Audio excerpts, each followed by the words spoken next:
Okay, we are live now.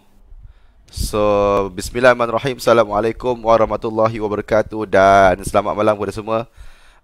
Selamat datang ke Lepak Talk Hashtag 14 Days PKP Challenge. Dan hari ni hari ketiga. Baru hari tiga. Ada lagi berapa hari ni? Okay, wish me luck. Okay, hari ketiga kita bersama dengan Hairudin Long, ataupun dengan Facebook dia nama Ngah Long. Dia merupakan seorang freelance app developer dan juga seorang practitioner freelancer yang mengamalkan digital nomad. Tak ramai sebenarnya di Malaysia ni, especially Melayu. Saya baru tanya tadi, ramai tak orang Melayu buat gini? Tak ramai. Okay. Tetapi untuk malam ni kita akan cerita banyak perkara. Saya akan korek sebab hari tu sembang dah dengan aku nak panggil dia apa nama nama host tak panggil Hairudin panjang tak? Panggil dia Deng, okay. Sebelum ni ada sembang dengan Deng baru ni. Even kita orang pun dah, I think dekat Facebook dah berapa, setahun 2 tahun kot kat Facebook. Jumpanya baru sekali. Jumpa baru sekali. Walaupun dua-dua ni orang Terengganu. Okay. Tapi sebab yelah, digital nomad pun duduk Terengganu. Terengganu ni kan barang-barang ni kan. Ke mana? Okay. Tapi based on apa kita sembang baru ni, saya rasa banyak lagi perkara yang kita boleh discuss malam ni, kita boleh share malam ni, kita boleh kongsi malam ni. Topik utama kita malam ni adalah digital nomad. Walaupun sekarang ni dengan COVID dan sebagainya, tak boleh nak digital nomad sangat, tapi based on your experience, kita nak share kepada audiens kita malam ni, what is digital nomad? Apa itu digital nomad? Macam mana nak hidup as a digital nomad? How to sustain your life as a digital nomad? Sebab digital nomad ni, dia basically kebanyakan adalah freelancers lah. Freelancers yang buat remote work, yang mana dia adalah location independent. Dia can work whenever they want, wherever they want dan sebagainya. Okay, so benda tu malam ni kita akan korek. Dan seperti yang dimaklumkan dalam Facebook, dan juga tadi pun saya ada confirm balik dengan Din, bahawa malam ni akan ada seorang yang akan dapat mobile apps percuma, yang value dia boleh tahan lah. Seorang penonton yang bertuah. Okay, yang syarat dia kena ada business. Tak boleh baru yang masih lagi ideation stage sebagainya, kena ada business. Okay, so owner business wajib tengok malam ni kalau nak dapatkan mobile apps yang value dia boleh tahan lah secara percuma. Okay, so terima kasih kepada Zaini Raif Ding. Okay, so kita akan start secara officialnya apabila kita hit 50 viewers. Sekarang ni baru 6 viewers. Jadi marilah kita sama-sama share. Okay, like confirm, like kena like banyak-banyak. Okay, dekat bahagian komen tu, tolong tag kawan-kawan anda yang mungkin ada cita-cita nak jadi digital nomad apabila COVID ni dah reda dan sebagainya. Dan kedua, yang bercita-cita nak jadi seorang freelance app developer. Okay, sebab dia adalah memang seorang practitioner yang earn, bukan sikit lah, sebulan saya boleh kata lah, more than 10k per month lah. More than 10k per month. Okay. Dan juga macam mana jadi seorang freelance. Okay, 3 perkara kita akan sembang pasal digital nomad, freelance app developer, dan juga freelance as a income generation ataupun cara nak dapatkan pendapatan. Okay, lagi-lagi zaman sekarang ni, zaman COVID, zaman tak boleh tubik rumah. Saya tanya tadi, Deng, you punya income terjejah tak? Dia kata tak terjejah sangat. Sebab memang dia kerja from home. Kalau orang kata work from home, dia memang kerja from home. Dia memang kerja even not from home pun. Dia kata sekarang ni dia duduk kat hotel, tapi dia kata dia hotel dia duduk percuma. Nak tahu juga, gua ada cerita dapat hotel percuma tu. Okay, macam mana cara nak dapatkan hotel percuma tu yang duduk 6-7 bulan tapi tak payah bayar. Katanya ataupun bayar as minima as mungkin lah. Nanti dia akan share juga. Okay, so 14 view, kita perlukan lagi berapa? 36 views. 36 sekarang ni, 14 views. Terima kasih kepada yang like, terima kasih kepada yang komen. Deng, apa khabar? Sihat? Alhamdulillah sihat. Sihat. Okey, Assalamualaikum semua. Waalaikumsalam. So nama saya Hairudin. Orang Terengganu panggil Deng. Deng. Okay. Jadi banyak soalan tadi. Nombor 1 ingat 5 jenis soalan dia ada. Tak apa. Kita hold dulu, Deng. Kita hold dulu. Kita dah start ke tau? Dah start lagi. Walaupun kita start dah live, tapi kita tak start lagi. Simpan dulu. Mungkin saya bagi masa Deng untuk mikir jawapan-jawapan lagi. Tadi just bagi teaser lah apa benda yang akan berlaku sepanjang malam ni. Basically kita akan bersiaran mungkin lebih kurang dalam sejam ke sejam setengah. But depends, kalau katakan audience kita banyak soalan tanya, kita teruskan, tak ada masalah. Saya rasa Dame pun available je malam ni, saya pun available je. Okay, so kita boleh teruskan je. So buka phone masing-masing. Jom kita share dulu. Kita share dulu. Okay, bagi ramai sikit tengok. Dekat komen tu, dan hari ni hari ketiga. Okay, dekat komen tu okay, tag ramai-ramai sikit. Sekejap, saya pun nak buka. Saya nak share sekejap. Jom kita share. Joe masuk dah. Zaini masuk dah. Tu Joe. Saya panggil Mr. Con. Dek, buat apa panggil Mr. Con, Dek? Mungkin boleh cerita sikit. Buat apa yang panggil Mr. Con? Okay, Farid Zul. Farid Zul ni seorang blogger yang glamour lah dulu, sebelum dia berkecimpung dalam bidang Herbalife. Tak gitu, Mr. Joe. Joe. Buat apa panggil Mr. Con? Pernah tengok cerita kartun Bleach? Belah? Cerita Jepun doang? Yang staff animal tu nama dia Kong. Oh, okey. Lebih kurang sama ke? Tengok tapi tak menghayati pun. Jo, tolong share Jo. Jo, tolong share Jo. Share banyak sikit. Jo punya circle memang banyak. Jo tu dia nak menang mobile app tu. Awal dia mari. Oh, dah ikhlas ni. Zaman Herbalife lama sangat tu. Zaman blog kan. Dan ni zaman startup.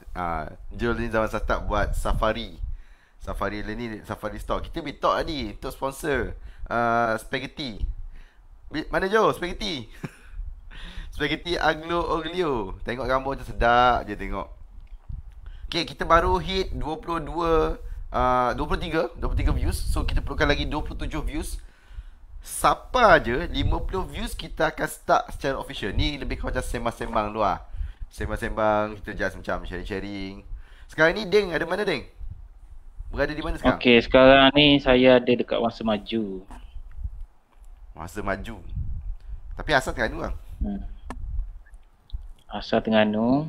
Jadi dekat Masa Maju ni saya dah 7 bulan duduk hotel ni sebenarnya. Tu waktu nak share ni hotel percuma. Sebab tadi dia beritahu dia duduk hotel ni percuma. Saya macam uish gila lah. Kalau ikut calculation simple, hotel lah, kata hotel budget RM50 satu malam kali dengan 30 hari dapatlah RM1,500. Kalau katalah dia bagi diskaun RM1,000. Tapi dia kata percuma. Macam uish serius lah percuma. Amber share di grup-grup. Okay, rasanya macam mic tu kat arrow ke bawah sikit. Suara agak jadi slow. Okay kot. Iqbal boleh confirm kat sekarang okey tak? Sebenarnya saya punya saya batuk sikit. Tak nak ya. Sebenarnya untuk orang yang digital nomad ni, yang paling penting sebab kali adalah accommodation. Jadi kita kena banyak tahu trik macam mana nak dapat hotel murah. Jadi kadang-kadang even saya, kalau saya dekat KL sekalipun, saya akan dapat hotel duduk tengah-tengah bandar KL RM9 semalam, RM10 semalam. RM9? Ada yang RM1 semalam walaupun hotel tu 5 star. Jadi ni semua, trik ni semua kita kena tahu sebenarnya. Selain duduk hotel. Dah kena ajar lah. Ni. Kena ajar. Jangan tahu saja. Okay, kita share dulu kepada yang lain. Okay, menurun. Tadi 23, sekarang menurun 17. Tak apa. Relax. Saya takkan tanya soalan-soalan kepada Deng selagi mana anda tidak fulfill KPI yang diletakkan malam ni, iaitu 50 views. Kita akan start secara official lah. Maksudnya kita akan bersembang dengan lebih lanjut tentang topik-topik yang kita akan bincangkan. 3 topik tadi. Digital nomad, freelance app developer dan juga freelance sebagai satu kerjaya atau cara untuk mendapatkan pendapatan. Dan basically apa yang Dame kata tadi, dia dah buat benda ni 7-8 tahun. So almost 10 years dah buat benda ni. Dan basically apa yang saya tengok dan apa saya kenal benda Dame ni memang successful lah. Okay, benda boleh buat. Orang kata benda boleh buat. Sebelum ni macam orang fikir nak kerja duduk kat Malaysia, duduk kat dekat mana-mana, and then stay at one place, kerja at one company. Dan benda ni sebenarnya saya dah lama promote. Saya dah promote dan saya pun asalnya plan 2020 saya nak buat macam Ding buat, which is not travel. Sebab saya punya pekerjaan kebanyakannya location independent juga. Jadi saya macam terinspirasi lah dengan Ding punya kerja dulu kat Indonesia. Dia mainang je Indonesia ke Malaysia ni mainang je bagi dia. Saya tengok kadang-kadang dia dekat Johor, kadang-kadang dekat KL, kadang-kadang ada dekat Terengganu, kata power lah. So memang terinspirasi jugalah untuk buat tahun 2020. Cuma tu lah, tahun 2020 kita kena COVID. So tak tahulah, kita tunggulah apa yang berlaku setakat ini. Siapa yang tengah tengok ni sekarang ni, boleh tak komen live, LIVE, komen live kalau anda sedang menonton sekarang ni. Okay, boleh tengok secara live. Okay, saya nak share jap. Saya nak share juga sebanyak mungkin kepada yang lain-lain, supaya lebih ramai yang dapat malam ni. Rugi ni, bukan senang nak grab peluang ni, nak ajak orang otai-otai sharing gini. Sebentar ya, cari grup-grup nak share.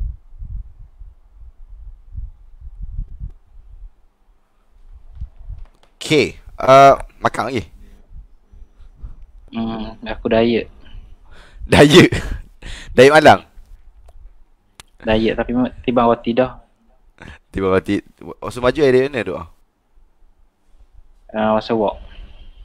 Oh, dekat masuk walk. Tapi macam mana Dino di KL? Keadaan COVID ni adakah? Sebab siang tadi tengok ada satu posting daripada KKMM. Dia tunjuk lah dekat Saloma Walk tu kan, dekat KLCC tu kan, cross antara Kampung Baru ke KLCC. Dia kata kosong lengang.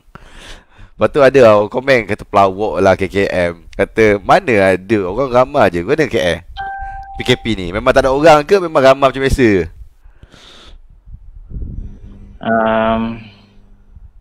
Kereta kurang, orang pun kurang. Memang kurang lah. Memang kurang lah, pada skala lah, pada biasa lah. Satu sebab kurang, sebab kedai semua tutup. Restoran semua tutup, kedai semua tutup. Jadi orang tak keluar kot.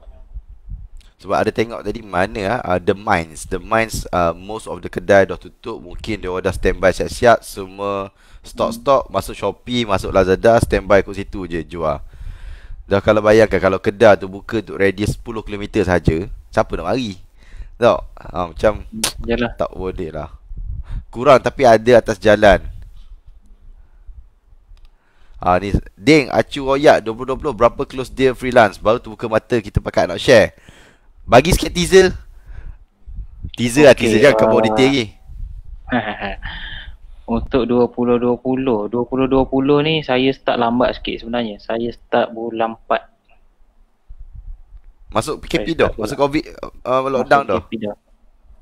Sebenarnya dari tahun 2019 saya memang tak ambil sangat freelance job. Sebab saya dah buat satu bisnes dekat Indonesia, iaitu buat textile, buat baju, buka kilang kat sana. Jadi saya dah slowly tak ambil sangat job.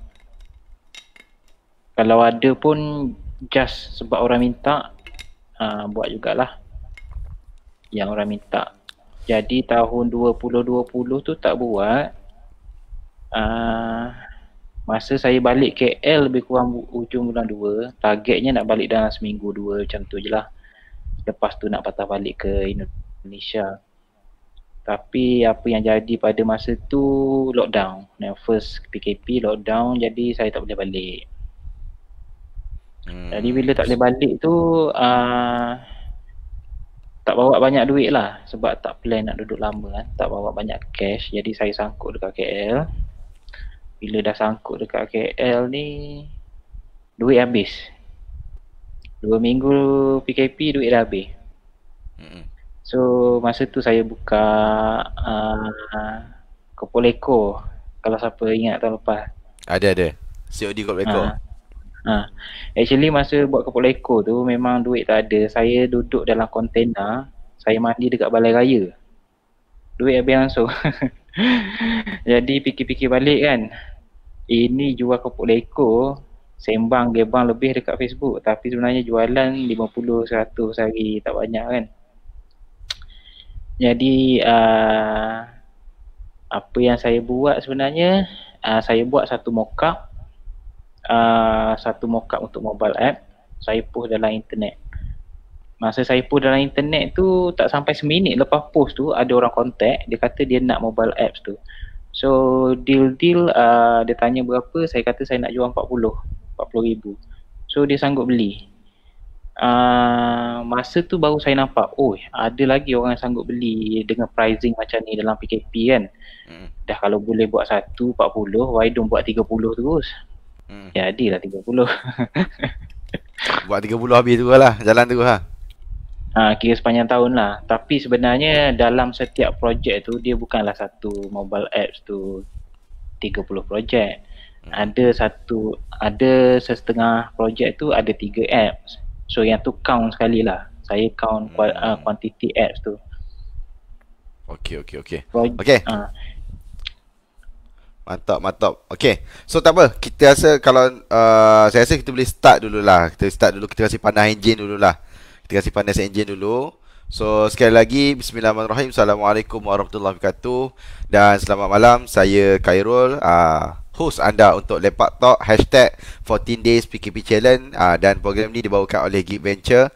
Dan malam ni tetamu kita, nama dia kalau dekat Facebook Ngah Long, tapi nama dia Hairudin, tapi malam ni kita panggil dia Ding. So Dings ni saya kenal dia sebagai seorang freelance app developer. Tetapi dalam masa sama, dia ni before PKP semua ni, dia adalah seorang digital nomad yang mana dia travel banyak negara, kerja dekat banyak negara, tapi dia adalah bekerja sebagai seorang freelance, in the same time remote worker, in the same time ada business juga.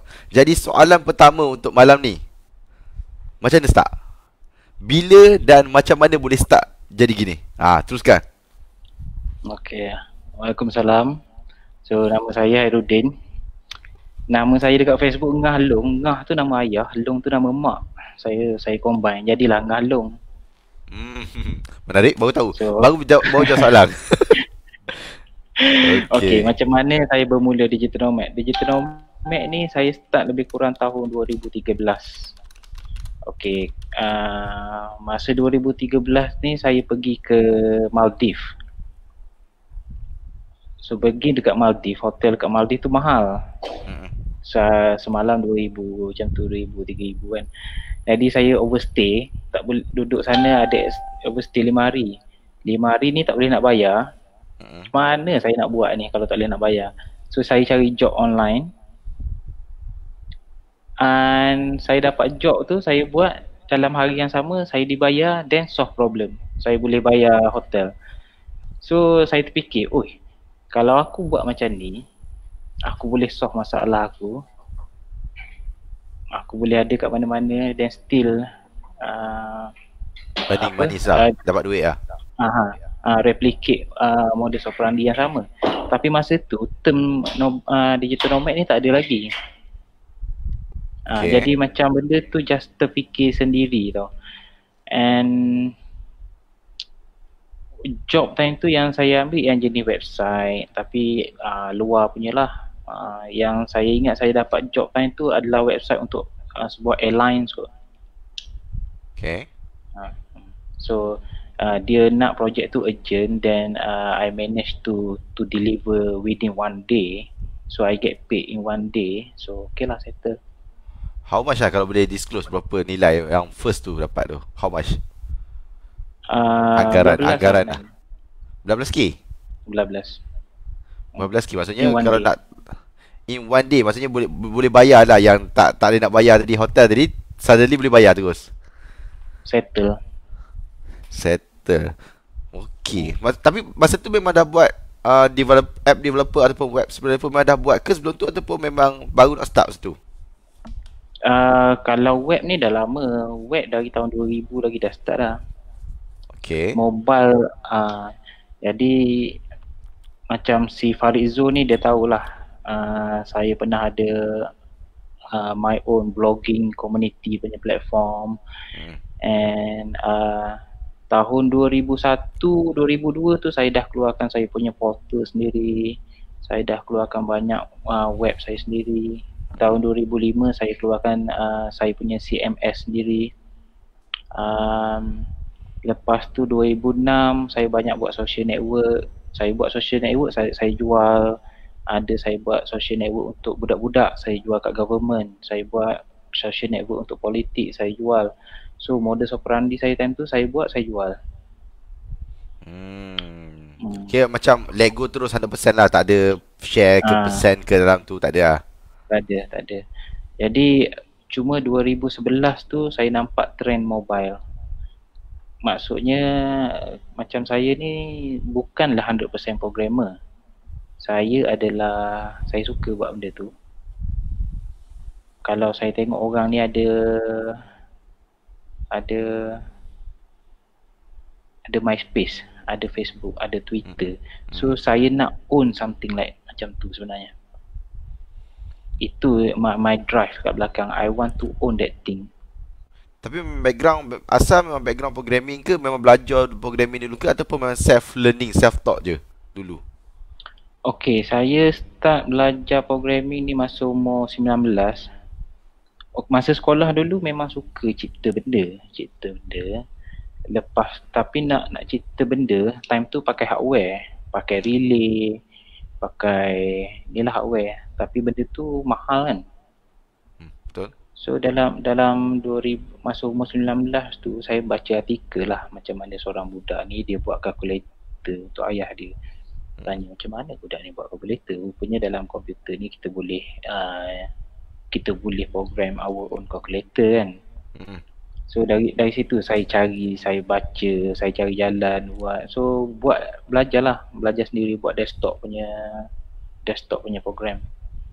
Okey. Tapi kalau apps tu bermula tahun 2011. Tahun 2011. Masa tu apps code pakai apa masa tu? Coding pakai Masa apa? tu pakai Xcode, pakai Android, Android. SDK, Studio. Ya. Android Studio pakai Xcode. Masa tu lah, masa 2011 tu, masa buat dah masa tu. Buat dah. Okey. Baru belajar. Menarik. Baru belajar lah. Okey. Tadi kalau cerita pasal digital nomad, maksudnya first country yang tiba-tiba buat digital nomad ni ialah katalah Maldives tadi lah. Tapi kalau setakat ni berapa negara dah telah merantau sambil-sambil buat kerja gini? Sebenarnya tak banyak pun, lebih kurang 5-6 macam tu je. Jepun, Filipin, Thailand, Indonesia. Area yang memang digital nomad pergilah. Okay. Sebab digital nomad ni dia ada few spot je. Kalau dekat Thailand, Chiang Mai. Kalau dekat Indonesia, Bali. Ubud. Kalau dekat Bali tu dia ada banyak dojo. Tapi Mak Saleh punya digital nomad ni dia beza sikit dengan saya punya style. Sebab dia orang masih mengekalkan kehidupan mewah sebenarnya. Lavish lah. Sebab dia orang tak terasa kalau dia orang nak spend duit tu sebab nilai currency dia orang tinggi. So Mak Saleh yang pergi ni, yang contohnya pergi Bali kan, dia orang ada buat dojo kat sana, dia orang ada buat program. Macam mana you nak jadi YouTuber, macam mana nak jadi Instagrammer, macam mana nak jadi blogger, macam mana nak ajar linguistik online, macam mana nak buat dropshipper, macam mana nak buat Amazon fulfillment, beli barang daripada China, jual dekat Amazon. So, dia masih panggil diri diorang as a digital nomad. Cuma diorang pergi kat sana, diorang join this program, diorang bayar. The real hardcore digital nomad ni, diorang sebenarnya tak attach sangat dengan benda-benda ni. Diorang just travel buat do their own thing sebenarnya. Buat kerja, bukan datang situ nak attend program lah. Yes. Ada yang pergi kat sana, diorang bayar untuk 3 bulan punya program. Okey lah, let's say $15,000 ke apa semua kan. Okey, sebab tu lah diorang jadi ramai. Okey. Itu kisah hanya sebenarnya berapa ramai tu bukannya memang dia orang datang, memang dia orang nak kerja situ, tak. Dia orang attend program tapi the same time dia orang making a living lah situ, buat duit lah juga. Yes. So ini dalam tahun 2014, 2015 dojo ni start naik, digital nomad punya lifestyle ni baru start kan. Tapi yang few hardcore tu tak ramai sangat. Kecuali Instagramers dengan YouTubers lah. Yang tu memang power. Itu memang power lah. Sebab saya tahu pasal digital nomad ni because of sebab involved dengan MDEC untuk program freelance seperti ni. Dan juga saya follow satu mamat ni kat YouTube, nama dia Chris the Freelancer. So Chris the Freelancer ni antara yang memang dia promote lah lifestyle as a digital nomad. Dia from Australia, tapi tak salah saya dia travel all around the world. Antara yang disebut ialah Chiang Mai lah. Sebab dia kata Chiang Mai ni macam syurga untuk digital nomad. Chiang Mai, dia kata ada Ubud, Bali. Tapi dalam banyak-banyak tempat tu, yang mana paling best? Maknanya worth berbaloi dengan lifestyle, dengan currency, dengan dia punya cost of living. Yang mana paling okay? Kalau orang nak try nak jadi digital nomad. Bali lah. Bali. Tapi Bali tu pun crowded.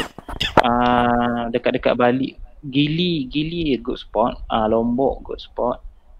Lepas itu kalau kita nak duduk kat pulau lah kan. Kalau kita nak duduk dekat mainland, jangan, kita elak Jakarta lah. Kalau macam belah-belah Thailand tu okey, Chiang Mai apa semua tu okey. Tapi makan lah, bab makan. Susah sikit makan Jadi lah. jadi kita bab makan ni kita concern. Indonesia is the perfect location lah kalau nak bernomad. Nomad Indonesia ada tempat yang okey lah untuk start sebenarnya. Tapi dari segi Bali, bukannya dia adalah tourist attraction, bukannya dia punya cost of living mahal lagi di Bali ke tak? Di Bali. Bali dia punya cost of living mahal. Lepas tu dia punya population 90% macam tu bukan Muslim. Makan pun susah. Kalau nak bernomad dekat Indonesia ni kan, Lombok mungkin satu location yang sesuai untuk kita yang Muslim. Tapi kalau Lombok, adakah dia ada macam facility macam co-working space, macam cafe-cafe macam dekat Bali tu? Sebab basically kalau saya punya pengetahuan tentang Bali ialah Ubud. Dekat Ubud banyak co-working space yang tepi pantai sebagainya. Yang itu yang digambarkan. Tapi adakah di Lombok pun ada facility gitu? Internet okey tak di Lombok? Okey, kalau kita tengok Bali ataupun Indonesia in general lah kan, co-working space diorang sangat banyak sebenarnya. Even kat kampung-kampung, tiba-tiba tengah-tengah sawah ada co-working space. Sebab diorang punya co-working space tak sama macam kita punya co-working space. Kita punya co-working space macam WeWork punya konsep. You subscribe monthly. You subscribe monthly and then you pergi buat kerja. Dekat sana dia punya co-working space adalah cafe style. You masuk, you tak perlu bayar apa. You boleh order air, you boleh duduk buat kerja pakai internet free. Tapi dia still co-working space. Dia punya setup, dia punya everything semua tu memang grand.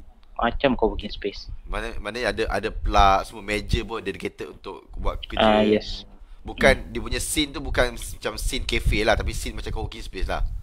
Betul? Ya. Okey. Kalau macam dekat Kalau macam dekat Jogja, macam Yogyakarta, sebab di Yogyakarta ni ada lebih kurang 25 universiti dekat bandar tu. Seluruh bandar tu penuh dengan co-working space sebab untuk accommodate dia orang punya student. So student nak study ke macam kita lah. Kita di Malaysia lepak McD, lepak Starbucks itulah lebih kurang. Okey, soalan daripada Iqbal, scenery macam Starbucks ke? Actually kalau Starbucks tengok pun Starbucks segan. Dia punya scenery tu much better than Starbucks. Much better. Satu soalan saya nak highlight kat sini. Soalan ni memang mainkan peranan. Internet sana berapa speed? Nak compare ni dengan Malaysia ni, cepat. Okay, internet kalau kita pakai mobile phone, rasa Malaysia lagi laju. Tapi kalau kita pergi co-working space, no problem. Dia orang memang provide tip-top punya service, especially internet. Berapa standard dia situ? Standard dia 100 meg lah kot. 100 meg lah, tapi 100 meg yang stable lah. Kalau mobile okey ke? Rate ada? Kalau mobile dia murah sikit daripada Malaysia. Depend pada provider. Kalau macam Telkomsel tu laju, kalau yang lain-lain tu slow lah hampir. Kalau Telkomsel lah. Telkomsel tu ala-ala Maxis lah sini. Berapa sebulan cost? Sebulan dalam Dalam RM15 okey sebulan. RM15. Mana boleh dapat speed berapa approximately kalau mobile? Um, still laju. Dia 30, depend 50? sebenarnya. Lebih kurang lah boleh dapat. 30, 50 lah. Okey. Kali kita cerita pasal dekat Malaysia kan. Dekat Malaysia boleh dapat RM1, RM2 punya ada hotel kan. Macam mana dekat Indonesia? Berapa kalau kan cost of living in term of tempat tinggal di sana kalau nak live as a digital nomad di Indonesia contohnya? Berapa kena spend approximately sebulan untuk accommodation?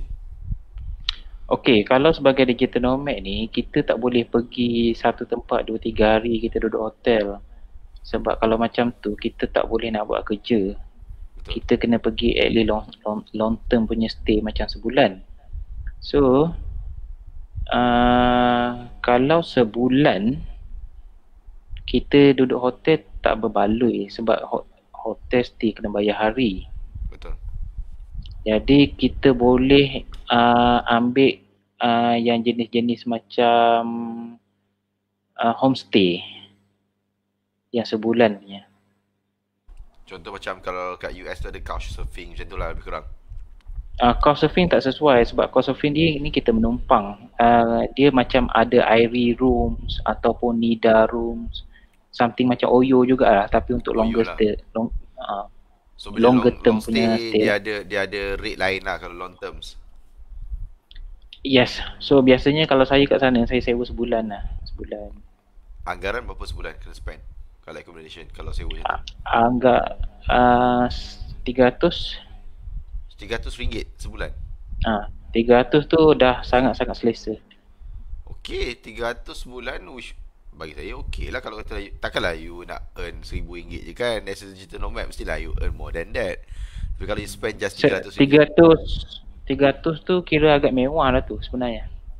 agak di sana agak mewah. Tu kawasan mana tu? Jogja ke mana tadi? Bali ke? Jakarta ke Bandung ke, tapi ni dipanggil kos. Kos maksudnya bilik sewa. Bilik sewa. Tapi bilik sewa dia ni kalau macam kat sini kita sewa kondo lah. Wih, okey dah maksudnya. Ah, Sebab yelah nama pun digital nomad bukan kita datang sana nak tidur. Kita datang sana nak buat kerja. Dan buat kerja pun bukan buat kerja kat dalam bilik tu kan. Kita buat kerja kat luar. okey. Betul kan? So Tetapi- bilik tu tidur je. Tetapi kalau macam digital nomad Mak Saleh punya style, dia orang tu dah disediakan dengan benda-benda tu ataupun dia orang travel daripada hotel ke hotel. Okay. Macam saya lebih explore macam mana nak jimat lebih, macam mana nak bezakan, macam mana nak integrate more dengan culture dia orang, dengan sosial dia orang kan. Jadi sebab tu saya lebih berselerak pergi banyak tempat, tak stay kat tempat yang glamour lah, yang mainstream. Masalah tempat yang mainstream ni, kalau kita pergi satu tempat tu penuh dengan Mak Saleh lah. Tak ada apa special pun. Maksudnya diorang datang sini macam negara diorang, penuh dengan diorang. Kita nak tengok apa pun tak boleh. Ada culture lah kat situ.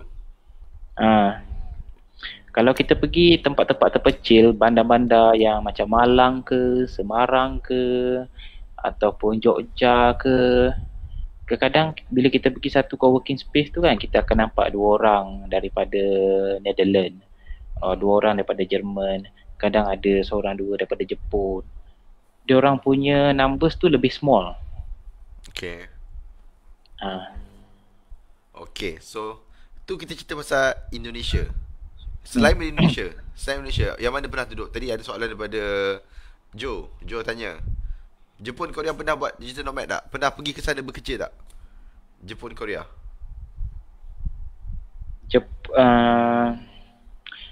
Jepun lah sekali saya pergi 2017.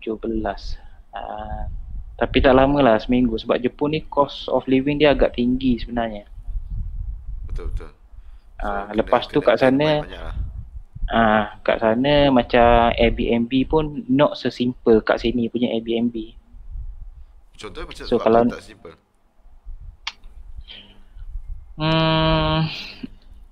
kat sana regulation antara hotel dengan Airbnb ada masalah. So kadang-kadang diorang ni suka-suka cancel tu ini. Lepas tu dia adalah pilihan yang lebih murah, tapi kita kena tahu.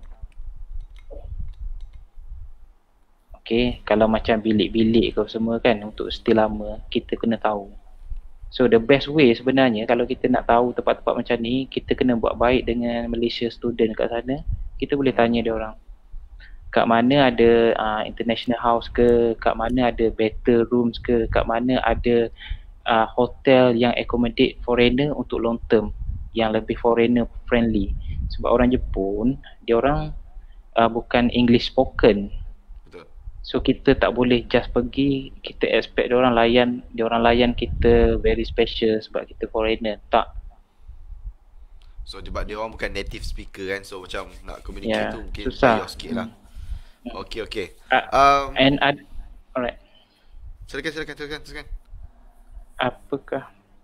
Apakah persiapan mental sebab jadi nomad? Mungkin soalan boleh mental. Okay, ini sebenarnya terpulang kepada kita punya goal lah. Okay, sebab apa kita nak bernomad?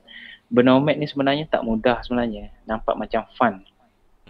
First kali kita pergi tu sebab kita nak challenge diri kita, kita nak keluarkan diri kita daripada norm.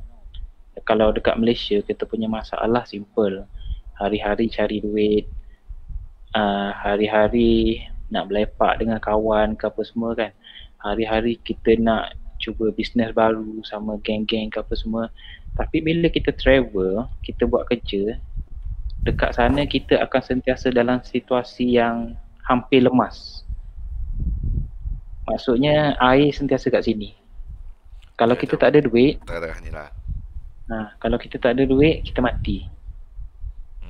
Maksudnya kita tak boleh bernafas, kita mati. And dekat sini yang best dia sebenarnya, sebelum kita drown, kita akan jadi sangat kreatif. Kita akan buat something yang kita tak sangka kita akan buat. Kita akan push diri kita untuk cari job. Kita akan push diri kita untuk get the payment. Kita akan push diri kita segala macam just to get the result. Sebab you have to. You terpaksa. Kalau dekat Malaysia, you relax lagi. Kalau macam klien tak bayar, you tak buat apa, you kutuk je. Pam. Kat sana, kalau you tak buat, you die. Habis dahsyat balik kampung lah kalau kat Malaysia. Ada kampung balik lah. Okay, kita pergi kepada topik seterusnya, iaitu kita nak tanya tentang freelance app developer. Sebab sekarang ni orang kata apa, dengan MDEC buat program Global Online Workforce GLO. Lepas tu orang duk cakap pasal gig economy, orang duk cakap pasal kerja-kerja freelance. Ramai yang mungkin akan bertanya lah, first, macam mana nak jadi freelance ni? Pertama. Second, how to get a job? Adakah Ding gunakan platform-platform seperti freelancer.com, upwork.com, ataupun you ni memang jenis langgar je, jenis cold email ataupun jenis direct to the client? Dua soalan. How to start, macam dia start jadi seorang freelance developer, dan kedua, macam mana to get the client consistently? Sebab bila digital nomad tadi nak ada cost kan, macam mana dapat secara konsisten? Dua soalan tu. Silakan. Okay, macam mana nak jadi? Macam mana nak mula? Okay, macam mana saya nak bagi jawapan yang terbaik ikut pemahaman saya sendiri? Dengar ke? Clear kan? Clear, jelas. Okay, soalan yang pertama tadi apa? Macam mana nak start? Kita spesifik terus. Macam mana nak start jadi seorang freelance app developer? How to start? Apa yang perlu? Okay. Sekarang ni dulu saya buat web, okay. Selepas tu makin lama makin banyak new generation, diorang pun ramai juga yang pandai web kan. Lepas tu diorang lebih mudah tau. Kalau ada job ke ada apa, diorang just beli diorang beli CMS, diorang beli WordPress, diorang install, dah settle. Diorang charge 400, 500, 1000. So kalau macam saya develop daripada scratch. Saya tak boleh cari makan dengan 400, 500 ribu, matilah. So nak tak nak, saya terpaksa move itu mobile. Okay, cari market baru. Mobile ni, mobile app sebenarnya dia high barrier entry, okay? Maksudnya orang yang betul-betul ada skill sahaja yang boleh masuk this area. And this area is very expensive. So it's not open to everybody. So that's why I push myself to learn to get very good with mobile so that I can survive. Okay, bila you dah masuk dalam dunia mobile ni, macam mana nak cari job, nak sustain job? Okay, berbeza dengan kita cari kerja dekat Malaysia kan, kita pakai kabel, kita pakai networking, kita pergi expo, kita apply. Dalam dunia mobile ni, bukan kita kenal orang, tapi orang kena kenal kita. Kalau orang kenal kita, orang akan sentiasa cari kita untuk bagi job.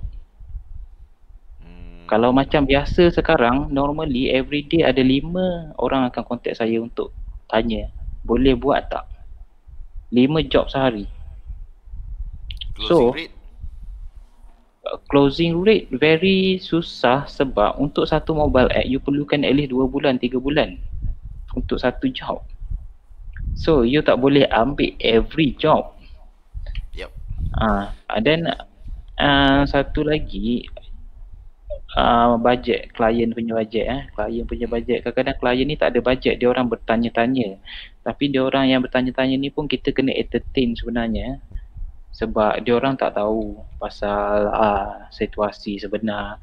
Kenapa mobile development mahal, kenapa dia ambil masa, kenapa dia bukan web, kenapa WordPress murah, kenapa mobile app mahal. So everything tu you kena explain, because walaupun you tak ambil job dia orang tu akan jadi good reference untuk future punya potential client. So at least dia boleh cerita lah, mouth to mouth marketing. Nanti dia kata, oh, orang ni boleh buat, contohnya. Okay, kalau cerita pasal berapa mahal, berapa app minimum sekarang ni, value ataupun cost untuk buat satu apps? Ini kita secara general lah. General, app minimum, how much need to spend? At least minimum. Okay, kalau macam Foodpanda, at least 50k. Kalau macam Grab, at least 50k. Itu untuk memang dah freelancer. full lah. Dah full lah tu. Itu maksudnya apps rider, apps merchant semua full. Yes, lebih kurang macam tu lah. Itu untuk freelancer, maksudnya untuk seorang buat. Kalau firm, software firm buat, dia orang pakai 5 orang staff, 5 orang developer, and dia orang akan jadi lebih mahal because dia orang kena bayar gaji, kena bayar office, kena bayar overhead, everything lah. So kalau untuk dia orang 250, 350, 500 tu common. Kalau kita seorang lebih kurang 50.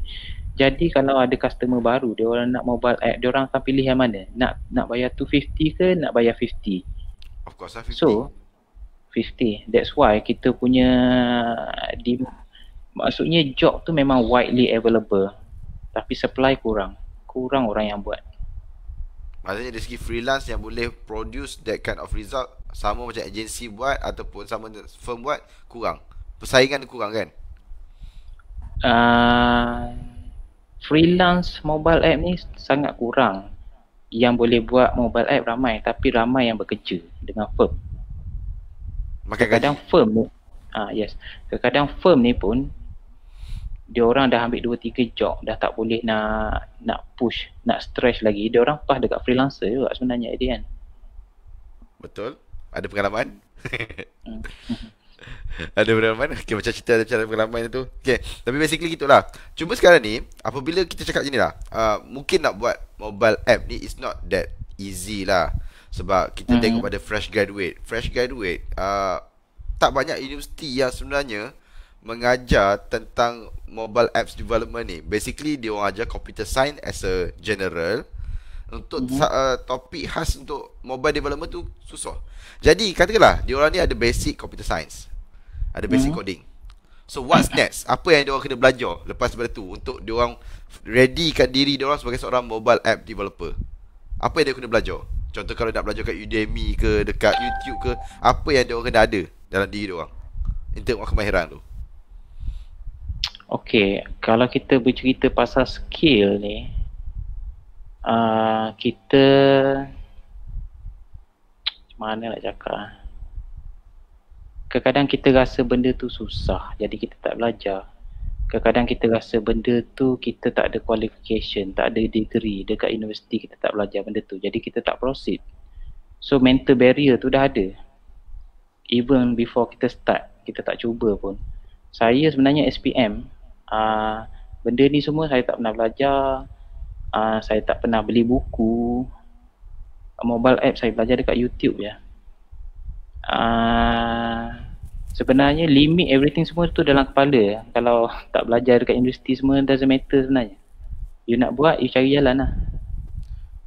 Maksudnya nak jadi seorang freelance app developer ni, qualification tu tak ada tak apa, betul? Well, kita tengok ramai sekarang developer umur 14, 15 macam apa, siapa tu yang that guy. Yang budak apa nama tu? Alah, Akmal.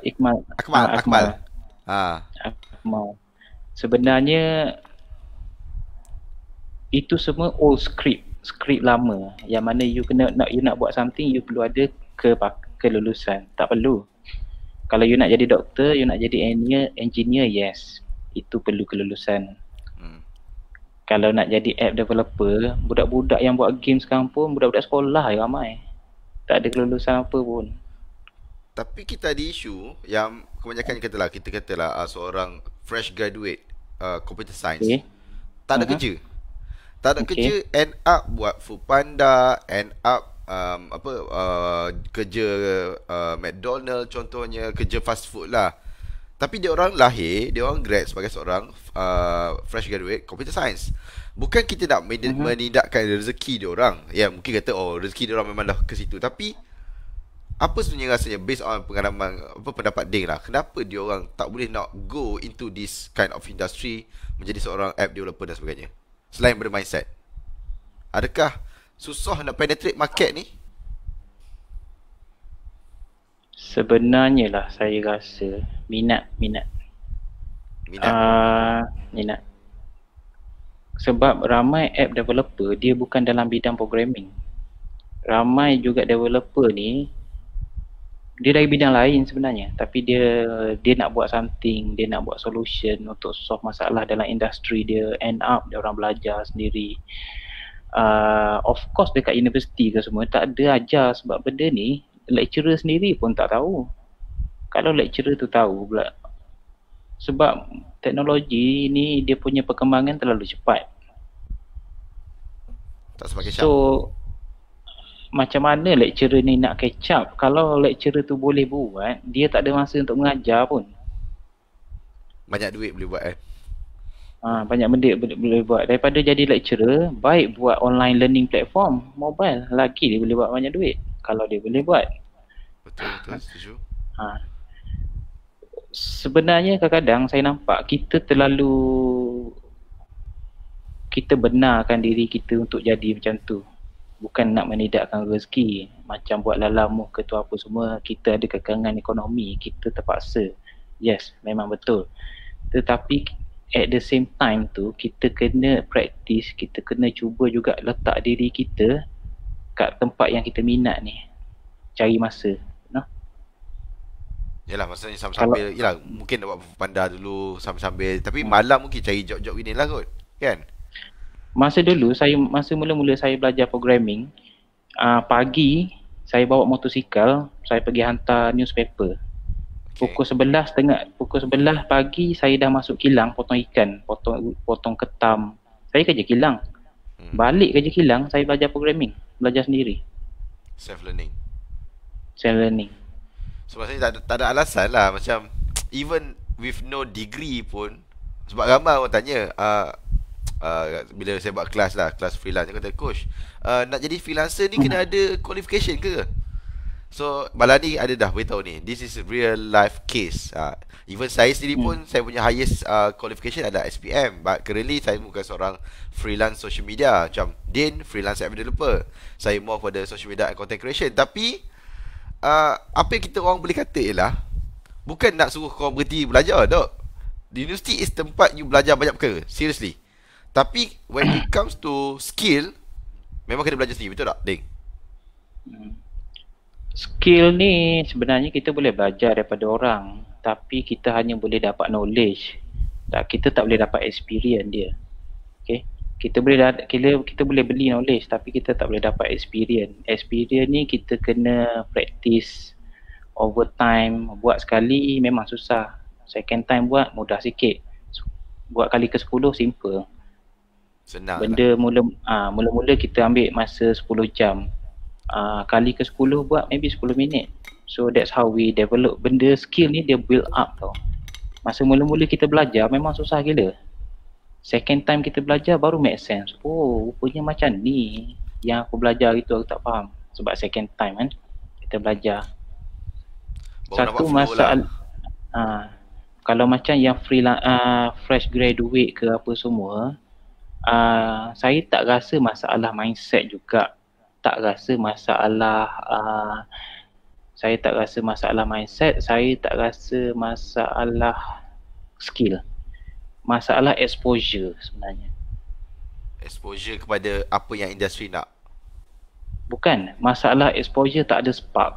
Let's say kalau kita buat this program, saya boleh cakap satu mobile app kita can make 50,000, itu adalah satu spark. Dia orang akan terfikir, wow, satu mobile app boleh buat 50,000. So maybe aku patut start belajar and buat. Yup, dia trigger lah, dia trigger pada dia orang. Yes. Benda-benda info macam ni tak adalah widely available sangat. Sebab benda-benda pasal duit ni, kita orang Melayu, orang belah sini, kita tak discuss benda ni secara open. How much you make? Okay. Even untuk developer macam saya sendiri, saya tak boleh bercakap benda ni openly. Satu, kita akan nampak macam bragging. Dua, macam boasting, you know. Sedangkan orang lain kehidupan susah nak cari rezeki. So kita kena berpada-pada. Kalau ada peluang macam ni, yes, saya boleh bagi tahu. Satu mobile app you buat, you can get paid sama dengan harga sebuah kereta baru. You can do this every month. Sebenarnya. Mana tadi 30k, 50k tu berapa lama siap duration lah approximately? Sebenarnya you boleh ambil 3 projek dalam masa sebulan, up to you. You tak boleh, kalau you tak nak, you tak nak tidur, boleh, no problem. Lepas sangat lah, boleh sangat lah, possible lah. You nak 100k, 200k, kadang-kadang satu projek 500k, because benda ni very subjective. Different client, different dia punya pricing, kemampuan untuk dibayar. Kadang-kadang kita dalam kepala kita, oh, job macam ni 50k, you ada ke duit nak bayar 50k? Kita tak tahu. Dia punya klien dah close for that mobile app 1 million. Kita ingat 50k tu banyak gila. Orang yang kat tengah tu buat lagi banyak sebenarnya. Dia markup lagi banyak walaupun dia tak buat kerja apa-apa. Okay, so ada beberapa soalan ni saya akan pop up lepas ni untuk Din jawab. Tapi sebelum tu sekali lagi saya nak request anda yang sedang menonton sekarang ni, jangan lupa tekan butang share tu. Share dekat anda punya wall, dekat Facebook profile anda. Share dekat grup-grup yang anda join dan sebagainya. Kalau boleh, ada tak saya nak minta permintaan ni, share dekat grup kerja kosong. Tolong share dekat grup kerja kosong bagi orang yang tengah mencari kerja tu. Okay, biar tahu sikit realiti sebenar. Sebab saya rasa ramai sangat. Sebab ni cerita pasal Terengganu, Din. Terengganu kita ada UiTM Kuala Terengganu, kita ada UMT, kita ada Uniza. 3 universiti yang provide fresh graduate dalam bidang computer science. Dan saya rasa boleh katalah 50% dari kalangan mereka ni adalah orang Terengganu dan orang Kelantan. Orang Terengganu dan orang Kelantan. Maknanya dua negeri ni yang kalau ceritalah, katalah Terengganu, namakan 10 company IT di Terengganu. Boleh namakan tak? Kalau nak kerja. Payuh. Okay. So saya minta anda share lah. Kalau benda ni sebenarnya kita tak perlu jadikan isu sangat. Kita jangan blame state government, kita jangan blame universiti, kita jangan blame politik, kita jangan blame orang sekeliling. Kita blame diri kita. Kita nak buat tapi kita tak take action. Senang cerita. Setuju. Okay. Sebab kerja tu ada mana-mana. Tak saya tunggulah. Kalau lagi kurang orang buat, lagi bagus untuk kita buat. Sebab apa? Sebab competition kurang. Kena ingat mobile app development ni is high barrier entry. Tak semua orang diterima masuk. You have to be highly skillful. then only you are accepted and you get paid that much. So kalau you nak tunggu ada expert yang ajar you, minta maaf, expert takkan ajar you. Dia orang tak nak competition. Macam saya, boleh tak buat kelas ke apa semua. Saya tak akan entertain sebab apa? Sebab my time I can use untuk development yang mana I get paid better, right? So you kena ambil your own initiative untuk belajar, untuk cuba. Kalau nak belajar pun tak apa, you push hard lah. Kalau orang tu tak nak ajar, you boleh cuba. Tanya, last orang ni dia akan, budak ni persistent lah, bagus ni, tak apalah aku ajar lah dia seorang. Orang ada dia orang punya breaking point, you know. Yelah, at one point dia rasa nak contribute balik lah kepada society. Mungkin dah sampai ke level, okay, aku punya income dah okay dah, so I nak contribute. Okay, soalan daripada Amirul Syafiq. If build using Flutter Ionic, okay ke dari Android Studio Xcode? Ada demand tak kalau guna Flutter dan juga Ionic? Okay, sebenarnya the best way to develop menggunakan teknologi yang you tahu. Kalau you tahu Flutter dengan Ionic, dan you fokus pada Flutter and Ionic. Kalau you tahu Android Studio and Xcode, you fokus dekat situ. Dua-dua ni ada demand sebenarnya. Adakah klien dia, based on your experience lah, adakah klien dia nak kau code pakai ni, ataupun dia tak kisah, end product je dia nak tahu kebiasaannya lah?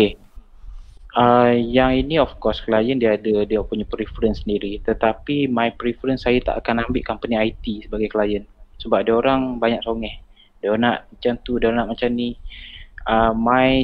My condition, kalau I buat mobile app, I yang akan buat from A to Z on whatever I rasa I nak buat.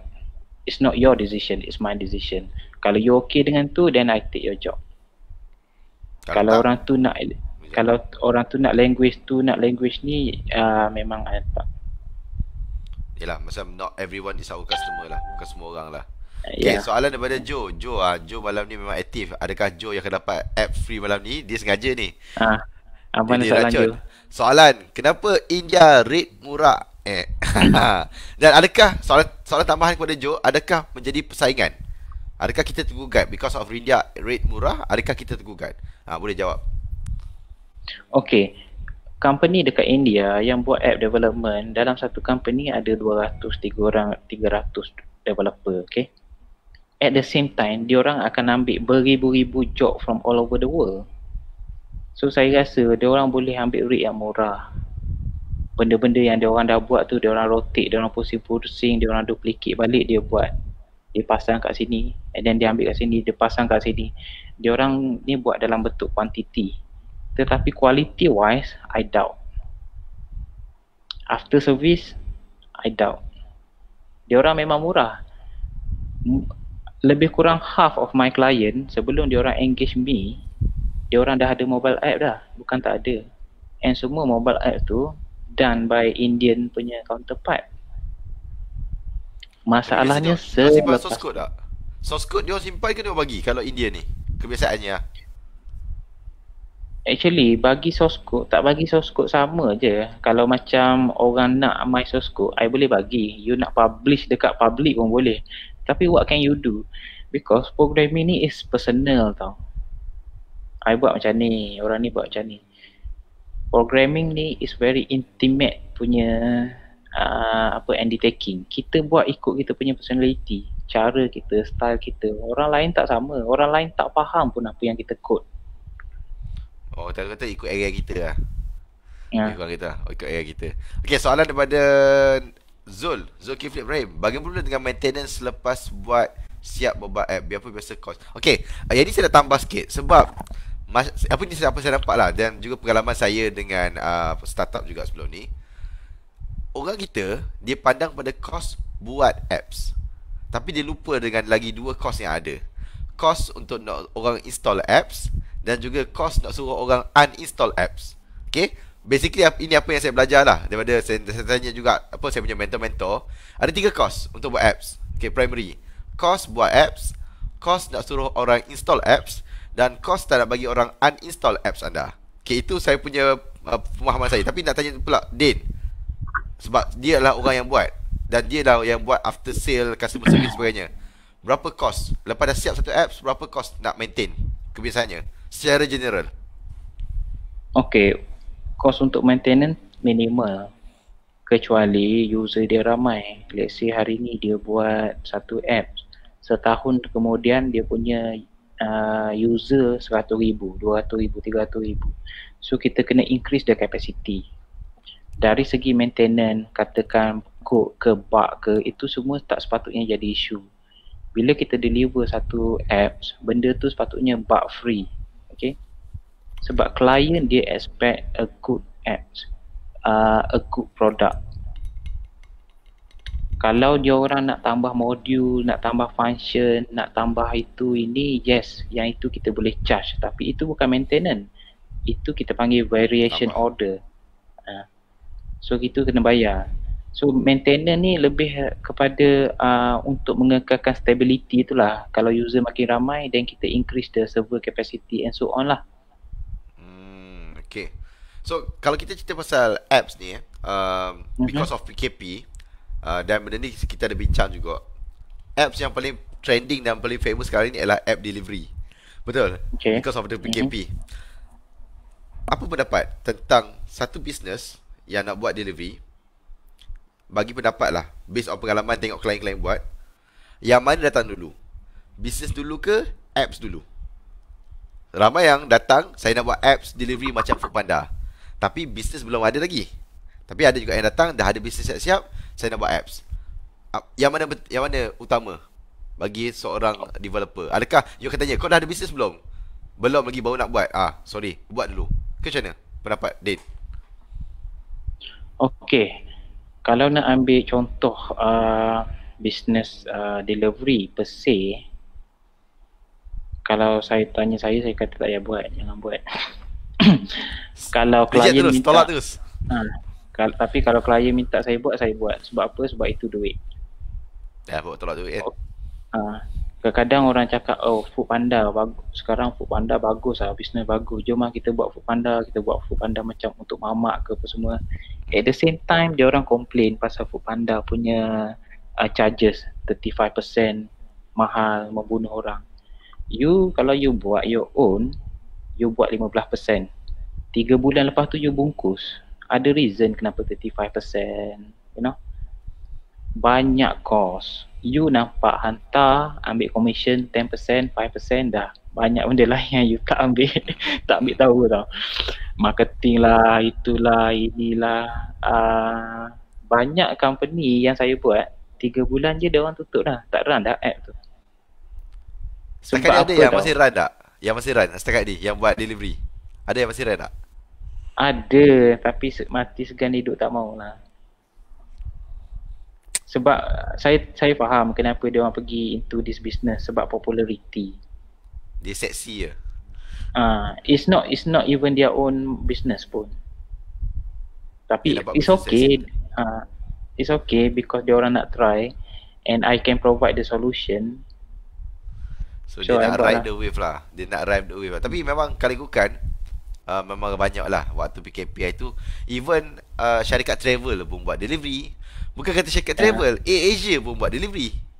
Kan? AirAsia pun buat delivery sekarang ni. Macam AirAsia, teleport kan, teleport. Teleport ada job ke? One question. I rasa tak ada job pun. It's not that easy kalau you nak masuk dalam satu benda yang orang dah selesa pakai. Hari-hari orang pakai Lalamove, hari-hari orang pakai Foodpanda. Kecuali you boleh provide something else yang membolehkan orang pakai you, then okay.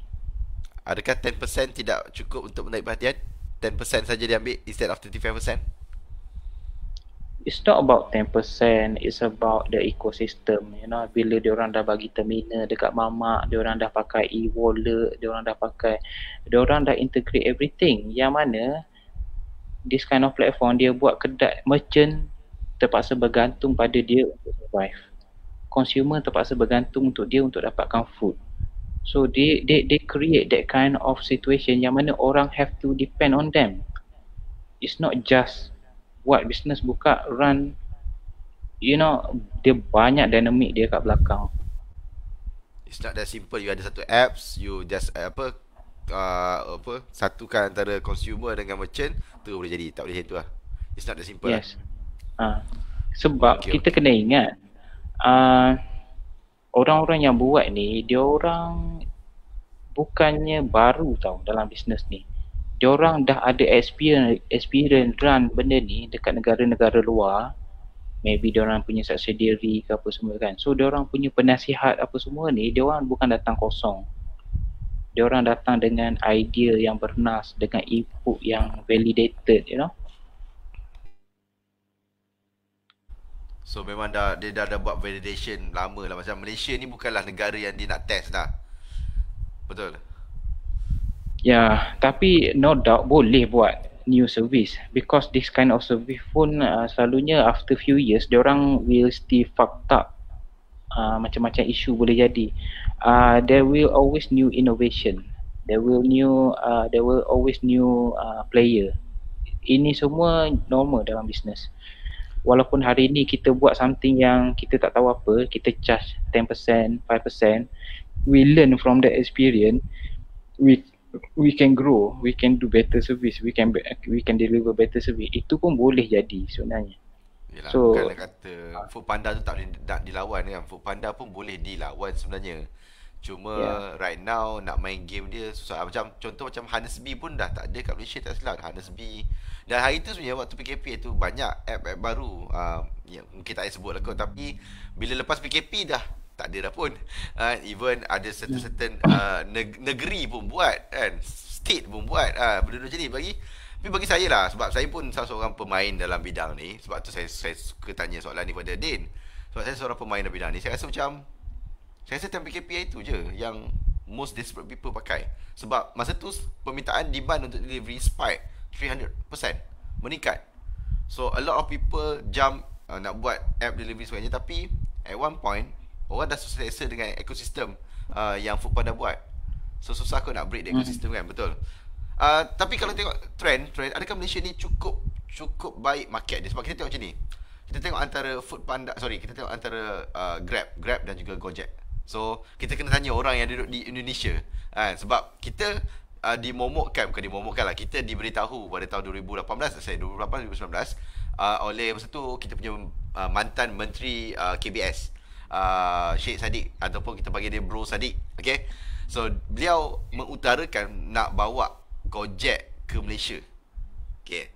Saya rasa orang yang paling sesuai nak tanya soalan tu. Sebab saya rasa Din ada pernah post pasal Gojek, pasal inisiatif kerajaan nak bawa Gojek ke Malaysia. Soalan saya, adakah sesuai Gojek dibawa di Malaysia? Mungkin untuk break the jerung tu, nak pecahkan manipulasi market yang Foodpanda buat. Tu yang pertama. Kedua, adakah Gojek tu boleh duplicate the same? Adakah success story itu berlaku di Indonesia boleh buat di Malaysia? Mungkin boleh komen sikit tentang Gojek. Okay, kalau kita nak cakap pasal Gojek ni dia dari segi servis dia far superior dari compare to Grab sebenarnya. Tapi banyak dia orang punya servis dah terminated dah pun. Yang dia test tu semua dah tak ada dah kan? Banyak kan? Tak ada. Bila kita bercakap pasal gig ekonomi ni in general, selagi ada demand, kita boleh buat. Tetapi mungkin cara kita funnelkan benda tu tak kena. Contoh macam Honest Bee, Bee Malas, sebelum ni lah ada macam-macam yang gig punya platform kan. Kita fokus dekat orang yang mencari kerja, bukan orang yang kita tak tengok market langsung, you know. Ada tak orang nak benda tu? Let's say kita buat kita tengok Gojek ada buat Go Live. Go Live ni ada Go Massage, ada Go itu, Go ni, macam-macam lah. Itu semua eksperimental. Dari segi kita provide job, benda tu nampak a good solution. Tapi adakah market memerlukan benda tu? No. Tak ada orang pakai pun. Lalah dia orang tutup. So setengah-setengah tu, it's not about platform or cara. Kadang-kadang orang not simply ubah cara, ya. Cara lama tu dia nak ubah cara baru. Kalau nak tanya pasal Gojek sesuai buat kat Malaysia, of course lah tak sesuai kalau kita cakap pasal motor. Sebab dekat sana different. Dekat sana macam apa, di atas jalan tu motor je semua. Kereta tak ada pun. And then jalan dia agak macam Malaysia ni jalan cantik, orang bawa laju. Kat sana tak, orang bawa slow. Berjalan tu berlubang macam tu lah. Yes. And then dekat sana sejuk, kat Malaysia panas. Let's say lah kita seorang kat sana budak-budak perempuan semua pakai Gojek naik motor, no problem. Kalau kat Malaysia, perempuan keluar rumah pagi-pagi, make up cantik-cantik, naik Gojek sampai office macam hantu apa. Cai. Rambut serabai. Dia lah So, buka it's helmet kan, different. buka helmet rambut serabai. Ha. Tak Bukan helmet lah. boleh tapi kena buka helmet boleh tapi kena pergi toilet dulu lah. Kena betul kan balik. Rapid. Tapi sebab biasanya kita punya masyarakat bukan sesuai. Kalau Indonesia, yes, mungkin dia orang hectic punya lifestyle sebagainya kan, jam semua tu. Macam kita still have time kot. Untuk negara macam Vietnam, macam Indonesia yang dependent on motorbike, of course lah boleh buat. Itu dia orang punya mode of transportation. Kalau kat Malaysia tak sesuai. That's why sebab dia memang kereta lah. Okay, so kita ada beberapa soalan kat sini yang saya rasa menarik perhatian saya. Ni mungkin boleh jawab pendek je jawapan dia. Bila dapat first job programming, apa pasal time tu? Mungkin jawab pendek je ni. Okay. Ada story sikit first time ni. Okay. Saya dah belajar sikit, saya dah tahu buat. Tapi untuk saya jadi expert, saya perlukan job. So saya guna my first job tu sebagai saya punya instrument untuk belajar mobile app, untuk force myself to learn sebab I kena deliver. The first job I buat adalah untuk Baitul Jannah, owner Baitul Jannah sekarang. Tapi apps lain lah, app medical. Website ke app? App. Apps tu. Macam mana kalau jawab soalan next tu, boleh deliver banyak projek satu masa. Sebab saya pun nak tanya soalan ni sebenarnya. Dia kata bayangkan seorang boleh deliver 3 app sebulan. Bro, macam mana boleh deliver dalam satu masa? Macam mana bro handle banyak customer request dalam satu masa? Dan tak terganggu ke masa development untuk melayan kadang-kadang customer pelik? Soalan bro. Aku dah lama nak tanya ni. Sekarang sini jawab. Macam mana nak handle all the pressure? Okay, ini soalan yang sangat bagus. Sebenarnya kita rasa tak boleh, tapi kalau kita buat boleh sebenarnya. Ini my own personal experience yang I baru rasa last year dalam bulan 4. Saya terpaksa cari duit because my business dekat Indonesia dah fumble. I need the money to pay this and that apa semua kan. So bila you dalam keadaan terpaksa buat, kalau itulah you punya solution, buat 3-4 app sekaligus, then you have to do lah. Itu je. Bring back to mindset tu lah. It's not really mindset. Sekarang ni you tak ada option. Last resort. Yes, you tak ada option. Kalau you tak buat, orang ada pihak yang akan mati kelaparan. So nak tak nak you have to. Terpaksa lah. Okay, so tengok soalan seterusnya. Ni mungkin agak teknikal sikit lah. Apps ada guna server kan? Kalau ada guna server, apa yang terbaik? Well, server, kalau most of my apps just business type punya apps kan. Server pakai any cloud is okay. DigitalOcean, Vultr, Alibaba Cloud, AWS, Linux, semua tu okay, no problem. Yang mana paling cost effective lah? Yang paling okay untuk orang yang baru nak start buat apps? Of course cloud lah. Cloud $10 per month is okay. That one tu dah just nice. DO okay, DO? DO no problem, very good one. Very good one lah, supported. Okay, soalan daripada Joe. Joe memang banyak soalan ni. Apps gaming boleh ke develop seseorang? Joe, apps gaming tu pasal nak buat game ke Joe? Buat game kot, Joe tanya ni. Apps gaming ni susah sikit sebab you kena ada banyak skill set. You kena tahu buat music, you kena tahu buat grafik, and then you kena tahu the gaming punya engine macam Unity ke apa semua kan. Tetapi no doubt boleh buat seorang.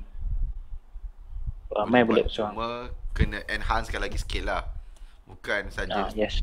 At least kena ada kemahiran design kot. Kena ada sense of design, nak buat all the apa modul, nak buat all the character dalam game. Tapi kalau game-game Saya tak style rasa tu okay kot. saya tak rasa game ni susah sangat kot. Kalau you just nak buat game untuk budak-budak kan, macam Flappy Bird tu semua, you boleh buat dalam sehari je. It's not that hard. Betul betul. Sebab saya ada seorang kawan nama dia Rafiq. Dia buat game. Dia ada ajar lah how to build game without coding. Betul lah. Saya sokong apa yang dia kata. Tak susah sangat pun. Tapi how you want to monetize your game, itu yang susah kot. Nak dapat duit tu. Okay, soalan daripada Yusof. Tapi okay, dia bukan soalan, tapi perlukan support daripada Lukis Code. Ni soalan Yusof cakap lah, boleh try build box tapi still perlukan support daripada Lukis Code. Okay, I'll go massage. Step untuk development app, practice baik mana? Nak mula dengan apa? Mungkin dah jawab tadi, tapi mungkin boleh ringkas sikit-sikit lah. Okay, nak mula dengan apa? You kena ada project in mind dalam kepala you. You nak buat apa? Let's say you nak buat apa sebenarnya? Bagi satu contoh. Katalah nak buat apps delivery tadi lah. Delivery tadi. Delivery is too advanced. Delivery banyak benda. Okay, kita buat apps information. Contohnya nak kerajaan satu agensi kerajaan nak tunjukkan semua information yang ada dekat dia punya agensi. Okay. Okay. So kalau macam tu, you kena belajar buat database. Dalam database tu you masukkan info-info. Then you belajar macam mana you nak populatekan list tu kat dalam atas app. Tu pun dah cukup. Lepas tu bila new apps, new info masuk, benda tu blast push notification kepada apps punya user. So benda tu dah sufficient. So sikit je lah decide dia. Soalan ni menarik, tapi I'm not sure whether it's suitable for you or not. You punya passion kat arah itu tak? Tak nak buka incubator ke? Okay, saya sebenarnya tak ada passion untuk mengajar because sebab saya belajar sendiri. Bila saya belajar sendiri ni, saya susah nak ajar orang.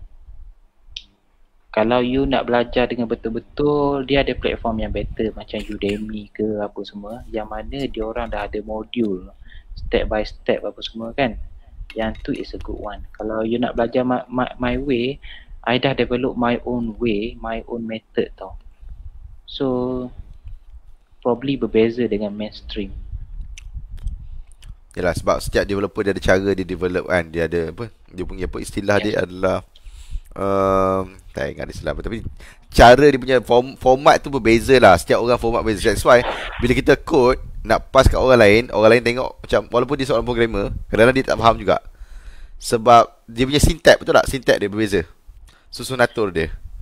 Bukan setakat syntax lah. Kadang-kadang programmer ni dia orang dah develop satu cara yang dia orang sendiri je faham. Contohnya kalau kita integrate dengan payment,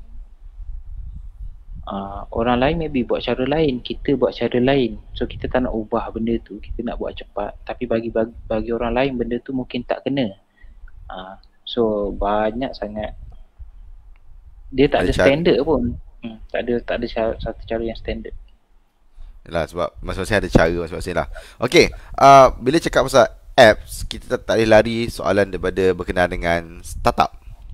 Okay, startup.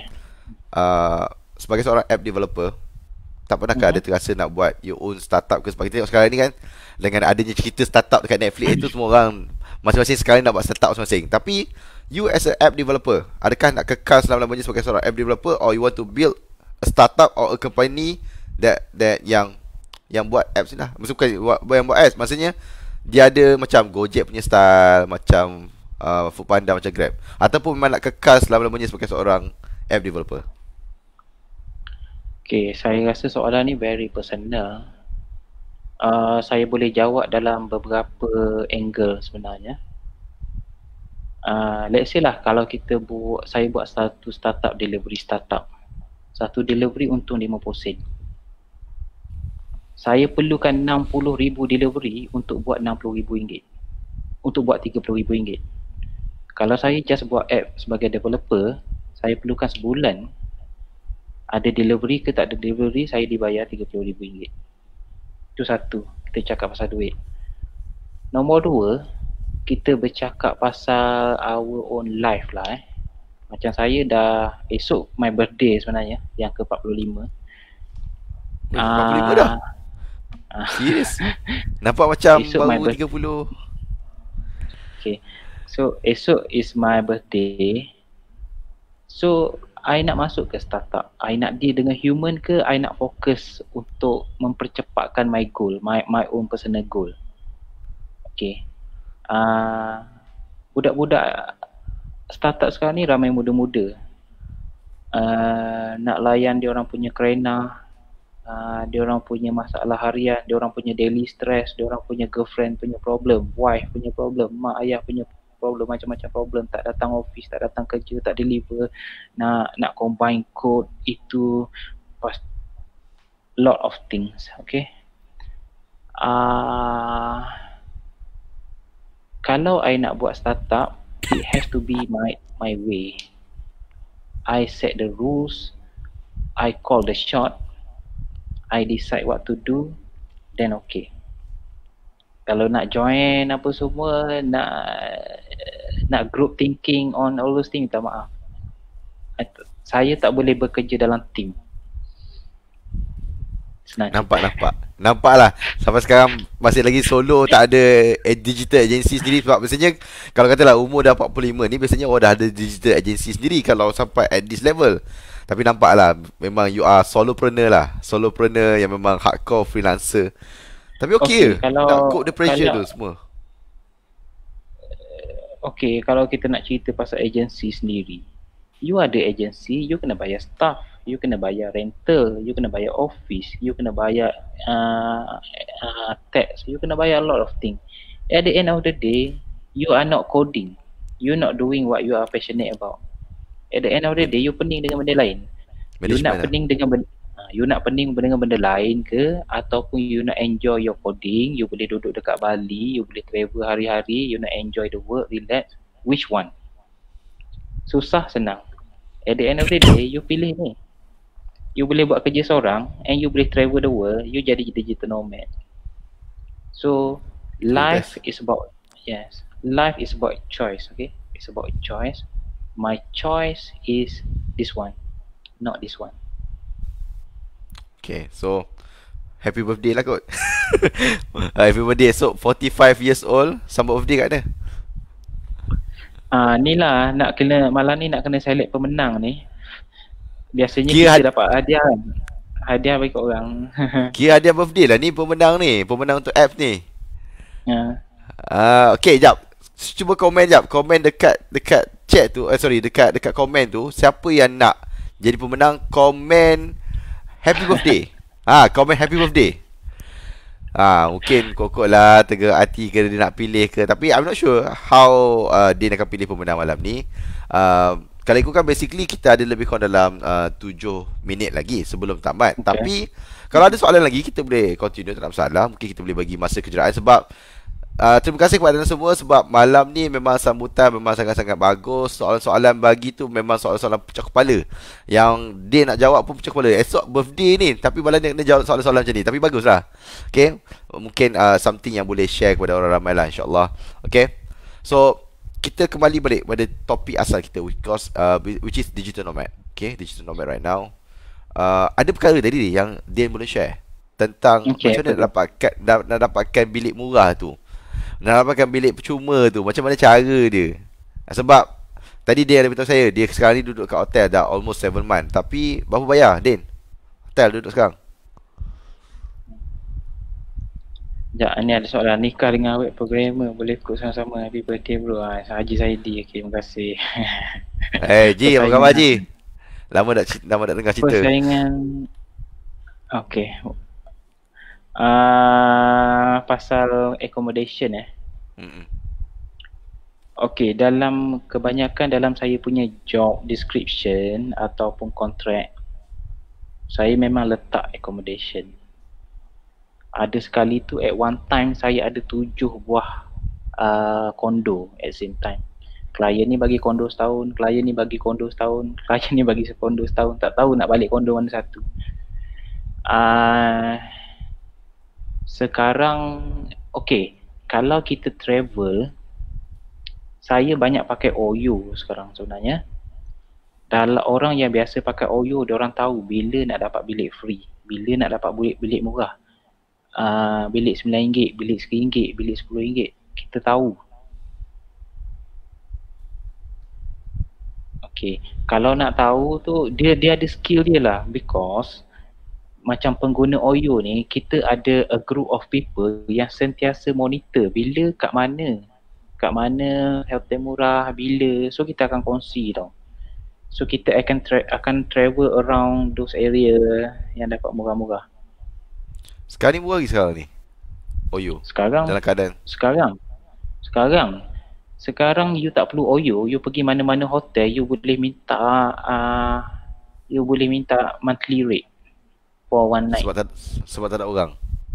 Tak ada orang.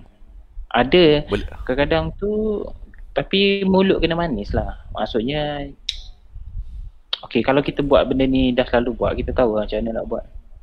Dia ada trik dia lah untuk dapatkan murah-murah sebagainya.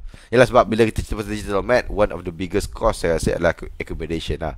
Kan, nak travel all around tu, mungkin travel tu boleh jimat, instead of pakai flight, boleh pakai option lain dan sebagainya. Okay. Jadi challenge okay, sebenarnya challenge di digital nomad ni dia bukan accommodation. Okay. Challenge dia apa? Bila kita sampai kat tempat baru kita susah nak buat kerja tau. Sebab kita belum terbiasa dengan tempat tu. At least 2 hari 2 hari kita kena biasa kan. Kita kena explore itu ini semua kan. And setiap kali kita sampai kat tempat baru tu, kita kena makan dekat kedai baru, kita masuk kafe baru, semua tu baru. Kadang-kadang kita nak melangkah masuk ke tempat baru tu sangat challenging tau. So kita, ini yang best pasal digital nomad, because every day kita kena challenge diri kita buat something yang kita takut. Sebab benda baru kan. Let's say pasal makan. Saya pernah sekali terpaksa masuk satu kedai ni, kemudian kan tengok, alamak, nampak macam ayam tu, semua punya babi. Lari keluar, padahal ada order dah. So banyak kita kena belajar. Ada juga saya pernah kasut, beg semua kena curi tengah malam pukul 12 malam. Jalan kaki 5km dekat negara orang, first time. Dengan beg barang dicuri. Pernah sesat dalam macam-macam lah. Tapi experience tu semua yang buat benda ni jadi fun tau.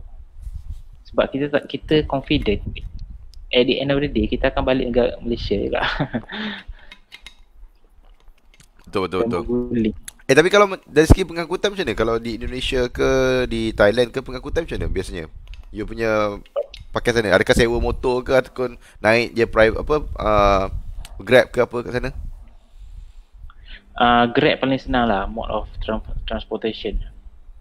Tapi kalau macam dekat Indonesia tu,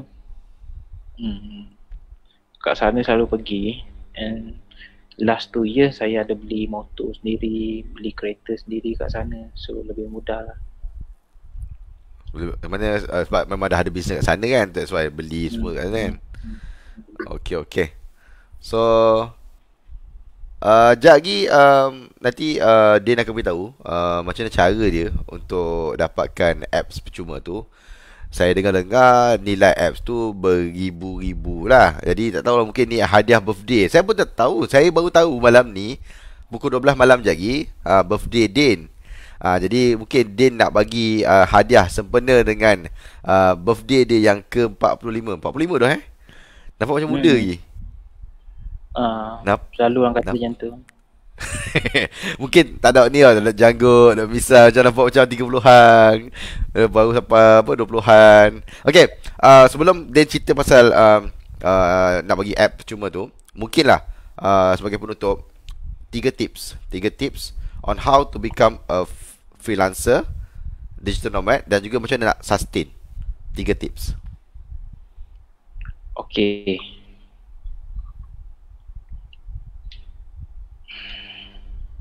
Kita kena fikir macam ni. Untuk kita jadi freelancer, kita sangat perlu jadi seorang yang bertanggungjawab terhadap diri kita sendiri. Maksudnya, we have to know how to get paid. Okay, kita kena pandai because kita seorang-seorang tau. Bila kita seorang-seorang, nobody care about us. Kita tak ada duit nak beli susu anak, nobody care. Kita tak ada cukup duit nak bayar sewa rumah, nobody care about us. Kita tak ada duit nak makan, nobody care. So, people hanya care, people hanya kisah bila kita boleh tolong diorang buat duit. People hanya ambil kisah bila kita boleh tolong diorang generate more sales. Okay? So kita kena buat benda yang orang kisah. So you have to provide a good service, a better service. You kena show up, you kena be professional, you kena deliver. Sebagai freelancer itu nombor satu. Because kalau benda ni you tak boleh nak deliver, you tak boleh stay lama tau dalam market. Okay, macam sekarang saya punya level, saya tak perlu cari job. Orang cari saya sebab dia orang tahu my quality of work. Lepas tu refer daripada orang tu, orang ni. Ada juga kadang-kadang tu bila saya pergi meeting, dah ada 2-3 company tau kat meeting tu. This company is my referral, this company is my referral. I kat tengah seorang-seorang as myself. So mana-mana job yang dapat mesti come back to me. Okay, tu nombor satu tadilah. You have to be responsible towards yourself. You kena bagi, senang cerita, you have to do what people care. You have to make people care about you. So macam tu lah saya buat. Saya make people care about me. Saya make people know that I deliver good service. I make people know that I provide very quality apps. Maksudnya saya bertanggungjawab terhadap diri saya. Nombor dua, you kena expose yourself. Okay? Kadang-kadang you ni programmer, you ada skill, you pandai grafik, tapi dekat you punya page tu, benda tu tak resemblance dengan you punya skill tau. You tak cerita, you tak show. It's like you pandai, tapi you duduk dalam gua, orang tak tahu pasal kewujudan you. So it's very hard to get job. Okay? Sebab kadang-kadang kita ni berahsia sangat, tapi kita ingat esok lusa kita mati juga. Janganlah rahsia sangat. Jangan risau. Setuju. Nombor tiga, you have to you kena put diri you the other side of the equation. Contohnya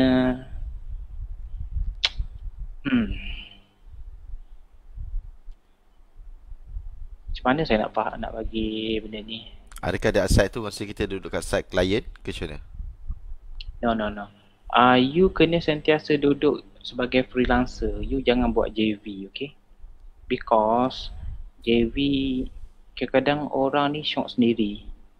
You dah develop, dia orang buat bisnes 3 bulan, dia orang fed up, dia orang belah. Duit you dah habis dah. Masa you dah habis dah 3 bulan. Tergadai. Orang ni boleh buat macam tu je. So you kena very firm. You deliver the work, you get paid. Simple. Jangan pergi terlalu friendly, jom kita buat ni jadi partner ke apa semua. No. You jangan attach diri you sangat dengan mana-mana company. Sebab bila you buat satu job, you must be able to sell this job to 10 ke 10 company lain. You buat sekali tapi you get paid banyak kali. That is the goal. Let's say I dah buat satu delivery app, macam yalah, delivery app lah kan. Kalau ada order company nak lain, I just duplicate bla bla semua, tapi I still charge sama. Kena pandai cakap lah. You jangan attach, because benda tu dia akan violate the first rule tadi. You tak bertanggungjawab terhadap diri you kalau you terlalu attached sangat. Sebab orang tak kisah pasal you sebenarnya. Orang kisah pasal duit dia orang lah. Pasal poket dia lah. Ya. Semua orang nak kaya. Betul. Tapi Semua orang nak tapi duit. semua orang nak kaya. So bila dia nak you punya service, then kita orang ni punya goal nak tolong orang je sebenarnya. Macam-macam lah. Dia nak tarik Asalnya. So itu semua cakap-cakap lah. Itu semua cakap-cakap, tak perlu kisah sangat. Tak ada semua orang sebaik tu sangat pun. Kalau dia sebaik tu pun,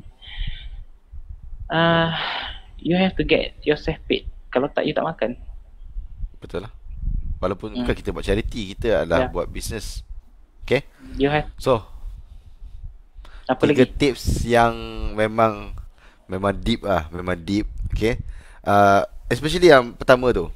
Yang pertama tu sebenarnya kebanyakan, ini saya cakap yang untuk orang muda lah. Orang muda tak tahulah, sebab saya pun freelancer juga. Saya taklah attached to one company only. So saya flexible kan. Tapi kebanyakan tak tahu, mungkin rezeki juga orang lain kan. Tapi sebab kadang-kadang dia bekerja dengan seseorang tapi dia underpaid, and then they willing to be underpaid. Itu satu masalah juga yang berlaku dalam masyarakat kita. Tak tahu, mungkin itu rezeki dia. Kita tak cakap itu rezeki dia. Tapi apa yang saya belajar tentang freelance is you can do more than one project at one time, more than one work at one time. Macam tadi dia ada cakap juga, bila jadi freelance ni you boleh buat 3 projek satu masa. Tapi kalau you kerja dengan satu company, you just attend the company lah, and then you dapat salary bulan-bulan. So I think it's a good value lah yang diberikan. Okay, insyaAllah, supaya memberikan satu nilai tambah kepada orang kita, especially orang muda. Orang muda. Saya tak cakap pasal sifu-sifu otai-otai developer, no. Hari ni kita tak cakap pasal orang muda, pasal orang yang mungkin baru habis belajar, baru nak build dia punya career dan sebagainya. Sebab saya dah cakap tentang freelance ni sejak tahun 2016. Okay, convince people, kalau tak ada kerja, buatlah freelance. Akan ada lah, insyaAllah. Job-job dia tu akan ada. Tapi orang kata, oh dok lah, baik makan gaji dan sebagainya. Okay, itu rezeki. Tapi hari ni saya bawa Din sebab saya nak khabar, saya nak beritahu kepada masyarakat, kepada audience kita bahawa yes, you can make a living by become a freelancer and not depend to one type of job ataupun satu syarikat saja. Betul macam tu? Boleh buat? Boleh buat, insyaAllah. Okay. Sebenarnya silakan. last tip. Okay, silakan. Kalau kita nak target pada orang muda, ini sangat penting. Sangat-sangat penting. You kena ada kalau you nak buat freelancer sekalipun, you kena ada your own product. MVP sendiri lah. Okay. Tak kisah, janji ada own product yang you boleh tunjuk. Because kalau you baru tak pernah buat itu ini, kita tak boleh nak break the ice tau. Kita nak pergi jumpa klien, kita cakap, oh kita boleh buat macam tu, macam ni, no. Klien nak tengok. Walaupun produk tu tak siap ke, mock-up ke, tak apa. Because dengan benda ni, you can break the ice. So kena walk the talk lah. Ada cakap, okay saya pandai buat ni, saya pandai buat ni, okay show me the proof. Tak ada. Yes. Tak boleh. Kena tunjuk. So kalau sementara nak belajar, you kena buat satu produk. Tak kisahlah, maybe your own, ada something your own side project ke, itu pun tak apa. Asalkan sambil nak cari klien, you kena buat jugalah. At least boleh tunjuk kat klien. Okay, Din. Apa yang dinanti-nantikan oleh ramai-ramai lah.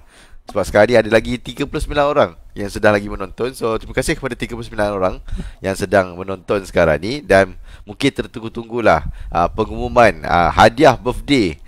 Din nak bagi hadiah birthday pada kita. Okay, saya harap saya dapat, tapi sebenarnya saya dah disqualified. Sebab dia cakap tak boleh lah, kau yang host mana boleh kau dapat. Okay, tak apalah. Din, beritahu dekat kita punya penonton audience hari ni, apa yang Din nak offer tu. Silakan. Okay, saya offer custom development untuk penonton yang ada bisnes. Let's say you ada bisnes tetapi you memerlukan mobile apps punya solution. So yang itu saya boleh pergi bagi tergelak pula baca bawah tu. Dia ni dari tadi macam jilat buntut. Ni tak payah, ni disqualified juga ni. Ni dah kipau sangat lah ni. Okay. Kalau yang nak buat tu, let's say dia nak buat startup ke, nak buat tu ke apa semua, yang itu susah sikit sebab saya tahu benda tu akan fail. Nak buat startup ada apps tak jadi. Kalau dah ada business tapi memerlukan apps yang itu memang fits the purpose. So apa yang you all boleh buat macam ni. You just hantar email dekat saya nak tahu 3 benda. Satu, apps yang you nak tu untuk menyelesaikan masalah apa. Dua, apps tu untuk siapa? Maksudnya end user. So daripada email yang saya dapat ni, saya akan evaluate saya nak pilih yang mana. Tapi saya akan notify lah satu-satu. Kalau saya tak pilih pun, saya akan reply, saya bagi feedback. Mungkin dia boleh bagi email. Email apa? Nak email tu? Macam mana nak type?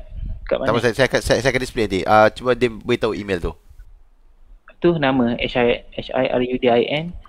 @gmail.com. Wih, senang gila. Okay, saya display tak betul tak? Betul. Hairudin Untuk at gmail. masalah apa, end user siapa. So emailkan dua perkara ni. Mungkin termasuk you punya business lah. Business apa you buat.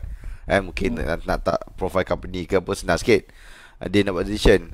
So siapa yang email ni, nanti Din akan evaluate dan Din akan respon lah dekat email tu, sama ada anda terpilih atau tidak. Saya pun nak try email juga. Saya pakai email dummy kot. Tengok lah email wife ke apa ke kau dapat, mana tahu kan. Okay. Terima kasih kepada Joe. Dia ada Joe ada tulis dekat chat tu, apps nak selesaikan masalah apa, dan juga siapa user 3. Okay, sorry, siapa user 3 apa? Ada 3 tadi? Bukan ada 3 Din? Tak ada, 3 tak ada Ada 3. Okay, kenapa saya bagi 2 soalan ni? Selalunya bila orang nak apps, dia orang tak boleh nak terangkan dengan sharp, dengan tepat apa yang dia orang nak. So 2 soalan ni is the key sebenarnya. App tu untuk apa, and untuk siapa. Actually kalau tahu 2 benda ni, saya dah boleh visualize sendiri dah sebenarnya. What is the good solution. Tapi kalau tak tahu, salah juga tu. Kalau bisnes sendiri tak tahu masalah apa yang diselesaikan, end user siapa dia fokus, buatlah dulu bisnes dulu. Kasih kita tahu dulu. Ni contoh, kita bagi sebagai contoh. Tak ada kena mengena dengan orang dalam ni. Let's say lah dia ni jual gas. Tong gas dia kecil kan. Kecil-kecil ya. So mungkin dia nak cari penduduk yang duduk dekat kondo ke kondominium tinggi-tinggi, gas habis dah boleh tekan je, lepas tu orang hantar, orang bayar delivery, contoh lah. Contoh. Orang tu tak tahu kot. So kalau macam tu kan, dia dah ada existing business, tapi dia nak enhancekan business tu, dia nak naikkan prestige dia nak tunjuk dekat investor dia yang dia ada teknologi, dia nak increasekan value dekat company dia. So dengan apps tu, benda tu boleh diolah. It's like a branded solution. So kalau ada orang-orang yang ada business memerlukan something yang boleh menolong you all punya business, then you hantar email, nanti saya evaluate. Tapi yang contoh gas tu tak qualified kan? Contoh gas tu memang dah tolak kan? Sebab dia tak berhenti jilat bontot lah. Tu lah rasa nak qualify lah. Bagilah dengan dia. Okay Jo, PM tepi. Kita settle terus. Okay, tapi nak 20% Jo? Boleh Jo 20% share dalam you punya bisnes tu. Okay, so masa pun sebenarnya this is the first time kita punya live lebih daripada pukul 11. Biasanya kita sebelum pukul 11 dah habis dah. Tapi mungkin malam ni seronok sembang, dan mungkin saya akan panggil lagi lepas ni, sebab tadi baru saya sentuh on the surface. Okay, baru sentuh on the surface berkenaan dengan digital nomad, berkenaan dengan freelancer, berkenaan dengan apa lagi, app developer dan sebagainya. Din, lepas ni nak panggil lagi boleh tak Din? Nak panggil lagi lepas ni? Boleh.